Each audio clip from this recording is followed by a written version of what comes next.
मीरपुर नाम के शहर में तेजस अपनी पत्नी नीरू के साथ रहता था। पति पत्नी दोनों ही नौकरी करते थे। एक दिन तेजस गांव अपनी माँ के पास फोन करता है। हेलो, प्रणाम माँ। जीते रहो माँ, तुम दादी बनने वाली हो। अरे वाह, ठीक है बेटा, मैं कल ही आती हूँ। जब माँ जी शहर पहुंची तो बेटे बहू ने बहुत अच्छे से स्वागत किया। लीजिए माँ जी, चाय। अरे गर्मा गर्म पकोड़े ले आओ माँ के लिए। नीरू रसोई में गई और 2 मिनट में ही पकोड़े ले आई। जी ये लीजिए। बहू जादू से बनाए हैं क्या? अभी तो रसोई में गई थी। यम्मी। माँ जी, शीला रसोई में पकोड़े तल रही है, मैं बस लेकर आई। हे भगवान, मेरा धर्म भ्रष्ट कर दिया तूने। अब तो गंगा जल से शुद्धिकरण करना होगा। दूसरे दिन, माँ जी मैंने नाश्ता बना दिया है, ऑफिस जा रही हूँ। पर अभी तो घर का सारा काम पड़ा है। शीला आती ही होगी, झाड़ू पोछा बर्तन कपड़े वो सब कर लेगी। हमारे जमाने में घर का सारा काम हम ही करते थे। जी माँ जी, आप बहुत होशियार हैं, मैं घर ऑफिस दोनों नहीं संभाल पाती। तो जरूरत क्या है घर से बाहर जाकर चाकरी करने की? वैसे भी घर का काम खुद करने से घर में बरकत आती है, समझी? पर माँ जी। पर वर कुछ नहीं, इस महीने की पगार मिले फिर ऑफिस बंद है। हाँ।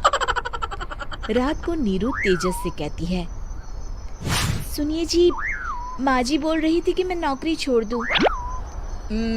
वैसे ठीक ही तो है, अभी तुम्हें आराम की जरूरत है। फिर भी आराम कहाँ, शीला को छुड़ाने के लिए बोल रही थी। तो अब 24 घंटे में इतना काम तो कर ही सकती हो। पर जॉब पसंद है मुझे, घर पर मन नहीं लगेगा। अगले दिन जब दोनों ऑफिस के लिए निकल रहे थे, मेरी तो कोई कीमत ही नहीं है इस घर में। माँ जी, आजकल महंगाई बहुत है, रहन सहन भी बदल गया है, दोनों नौकरी करते हैं तभी ठीक रहता है। अच्छा, तू कहना क्या चाहती है? मेरा बेटा तुझे बिठा के खिला नहीं सकता? तू ही इस घर का खर्च चला रही है, हैं? नहीं माँ जी, मेरा वो मतलब नहीं था। मतलब खूब समझती हूँ, ये बाल धूप में सफेद नहीं किए मैंने। हाँ। अब तो ये रोज का काम हो गया था। तेजस भी रोज की झिकझिक से परेशान हो गया था। एक दिन उसने कहा, नीरू, वैसे भी तुम्हें मैटरनिटी लीव मिलने वाली है, तो अभी से ही छुट्टी ले लो। पर क्या, मेरी सैलरी अच्छी खासी है। आखिर नीरू ने रिजाइन कर दिया। जब बच्चा हुआ तो घर में सब बहुत खुश हुए। कुछ दिनों बाद तेजस फाइल देख रहा था। क्या हुआ तेजस, कुछ परेशान लग रहे हो? हाँ, वो हमारी जितनी सेविंग्स थी वो तो हॉस्पिटल में और छठी के फंक्शन में खत्म हो गई है नीरू। और अभी वैसे मंदी चल रही है तो मैं बोल रही थी कल मुन्ना को हेपेटाइटिस का टीका लगवाना है।